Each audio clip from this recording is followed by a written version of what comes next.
Okay, let's talk about power and let's talk about Shin as well. Two concepts that are like used basically by every combat sports fan. I'll be focusing a bit on MMA, but this is really applicable to any kind of combat sport. Power and Shin, like we all know what they mean, like in broad terms, right? Like power is how hard a guy hits, and that means that he's going to hurt you if he lands. And Shin is like in broad terms like your ability to take shots without going down, right? Let's explain how like power and Shin slash durability escape their most raw basic definitions. In practical MMA terms, power refers less to raw force output and more to the ability to land shots that actually hurt an opponent. When someone says like he's very powerful, like we don't go by like a number in a machine. We go by how often this fighter is hurting other fighters, right?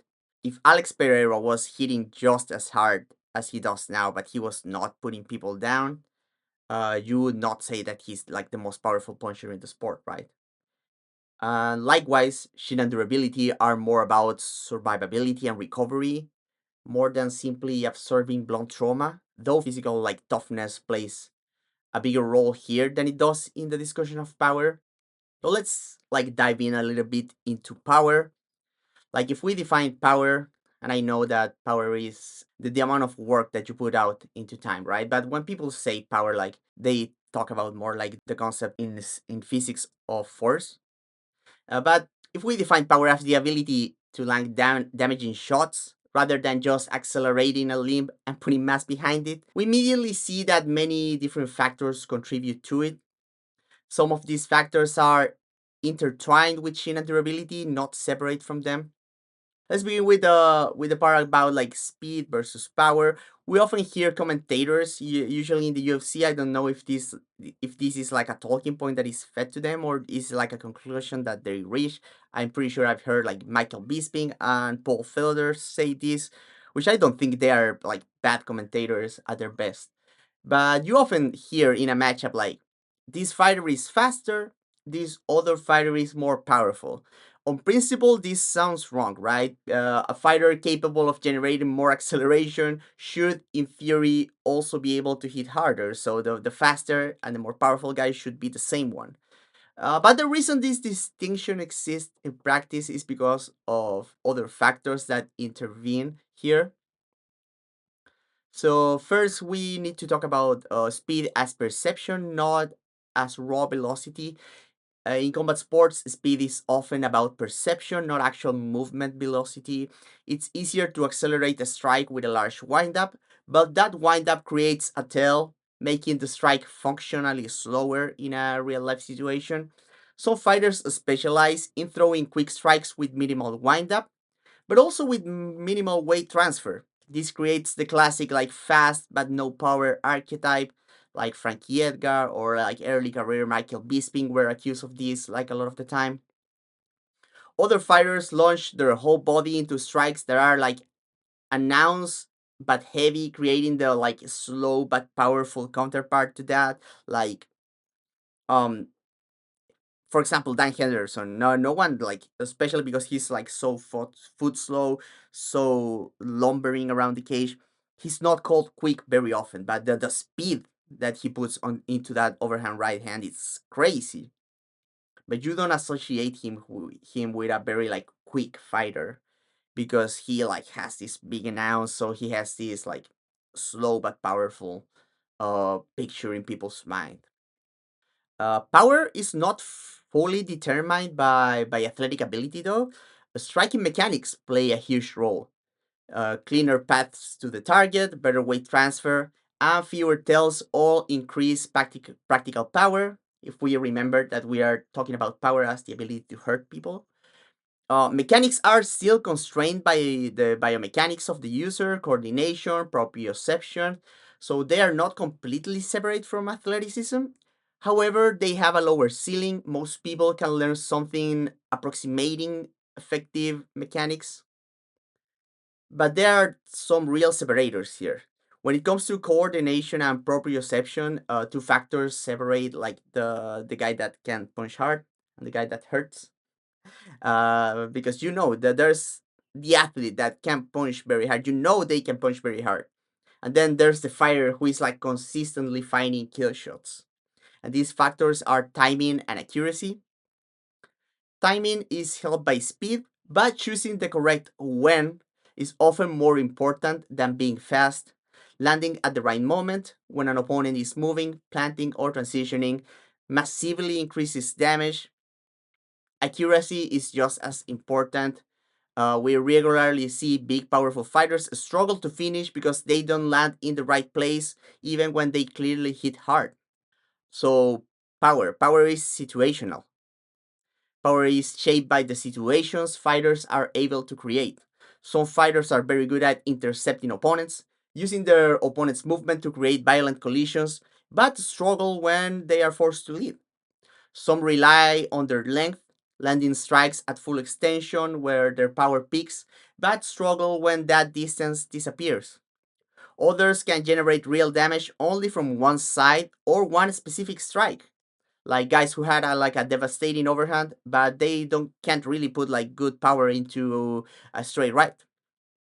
This is like the reason why people like believe like for example flyweights cannot hurt like bigger fighters, but you gotta understand that power gains with size hit diminishing returns very quickly.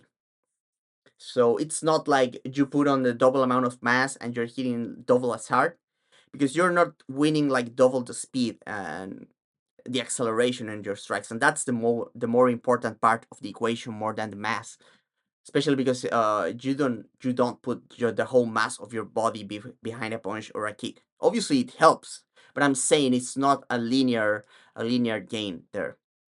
To give it like an example, I'm very honest when I say this. If you give John Dodson a free blindfolded shot at anyone in the world, and they're going to fall like a launcher. So the issue here is not that the power, is that it's finding the situation. If you put John Dodson against a heavyweight, is he going to find a good shot given like the size, the discrepancy, the height, the different distance, how he gotta be careful to protect himself, right? So yeah, I mean on the streets, like there's John Dodson would be putting a lot of like 300 pounds guys down for sure. But against like a competent heavyweight, things change, right? So it's not that his power doesn't transfer like in a physical way, but in the way that we're talking about, he's obviously less dangerous the bigger fighters he fights. And we've seen that maybe we have seen that even with in a way less extreme example, for example with Conor McGregor, who was like a super violent finisher down at 145, was not able to create those same like highlight real knockouts at 155, um, because like the distance changed. He's fighting against guys that are standing a bit closer to him. He gotta be worried about other stuff. He was like polishing this style where he was like very long at 145, especially for the time that he came up. Just something to think about. And now we move into the shin and durability part. There's a lot of overlap here with the concepts that we talk in the power section. Shin and durability involve many factors beyond like physical structure, though anatomy obviously still matters. The single biggest factor in surviving strikes, in my opinion, is awareness. It's far easier to take a punch when you see it coming. Awareness can be broken into three parts, I would say. The first one is vision, the ability to remain calm and recognize what's happening inside a fight, even amid chaos. The second one is reaction, the ability to convert vision into action. Even last millisecond reactions, bracing, rolling, turning, can be the difference between survival and a knockout. And lastly, the third is foundation, the comfort to maintain a structure under fire. This comes from good schooling, like having like a good stance, good mechanics into your strikes, and it comes from experience as well. A lot of guys learn to take shots just by fighting a lot. A solid stance allows fighters to dissipate force by bracing or moving with the strikes. when it comes to head strikes, knockouts are primarily caused by sudden acceleration of the brain inside the skull, resulting in concussive trauma. This is why the shin is such an effective target. Clean connections there create maximal acceleration. Ironically, many fighters known for having great shins are actually excellent at protecting their shins, even if it's not like super apparent. But they are very good at like just redirecting shots to the side, to the harder parts of the head, to the side of the face, and not getting like clipped in the tip of the shin. And this is like often coupled with their ability to like brace or move with shots at the last second. If a fighter doesn't see a punch coming at all, acceleration becomes unavoidable, there's no resistance or preemption. And this is why timing and accuracy often matter more than raw output. They allow fighters to find moments where human durability limits are exposed. Some fighters do seem more physically durable than others, but fighters who consistently survive big shots almost always share high awareness, a solid foundation, and good defensive habits. On top of that, there's also appears to be a link between cardio and recovery from concussive impacts. Improved blood flow and neuroplasticity may help explain why some fighters recover faster after being hurt, and this explains how certain fighters survive multiple knockdowns even when they were clearly badly hurt. So, just wanted to put this one out there. It's not super long, but I think it's an interesting discussion. What do you guys think about like power and durability? I think a lot of fighters do not understand uh, how important things like, for example, like accuracy in the case of power and awareness in the case of the shin, that the big roles that those play. Like I think a lot of like more newer fans or more casual fans associate like a guy that is hurting everywhere. Oh, that guy must punch very hard. And for sure, like the guys that are like putting knockouts all the time, they do punch very hard because like speed allows you to find these situations a lot. So I'm not here to tell you like actually Ilya Topuria and Alex Pereira don't hit that hard. They're enormous punchers, but they're also very good at finding the situations and finding the right targets to put people down. And when you think about people that are very durable, like for example Nate Diaz, someone that has a very good shin. Nate Diaz, first, tremendous cardio. We were just talking about that, how cardio helps with recovery and all of that. But also Nate Diaz, like so experienced about like, especially when it comes to sparring boxers, good boxers. Um, he's very good at just rolling with the shots, man. You just watch that first Conor McGregor fight, and you can tell that Conor is still like hurting him. Like he's not having a good time during that first round, but he's still seeing more shots coming, even at last second, and he's still like rolling a bit, seeing the shot coming, bracing a little bit here, moving his face a little bit so it doesn't connect right on the shin. That makes a big difference, man. I'm sure that Nick Diaz is like a tough guy per se, right? Like, if you give anyone a free shot against a regular bloke and a free shot against Nate Diaz, I'm pretty sure Nate Diaz will absorb a shot and even a blindfolded shot better than most guys on the planet. But still, in practicality, like he's very good at seeing stuff in the moment, and that helps him with his ability to survive under fire, right? What do you guys think? Let me know in the comments. Did I miss any like key part about like what contributes to hurting people, to surviving shots? Let me know that in the comments.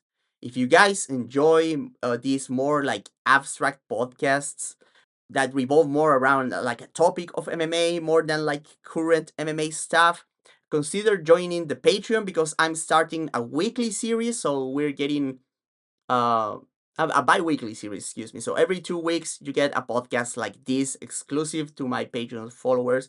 And also I'm going to be making YouTube memberships available if you want to check them out there. Try to put that available as soon as possible. So yeah, join the Patreon. to get access to more podcasts like this. I will still put some of these on YouTube from time to time just so people know. But yeah, I mean, try to support me, guys. If you want to support me in any other way, you can head over to our Fourth Wall store as well, and you can find exclusive merch, including the Body Punching Crew T-shirt, which is like amazing, fantastic. Thank you guys as always for listening to me. Give me your thoughts in the comments, subscribe to the channel, all of that. Thank you so much, and I'll catch you guys on the next one.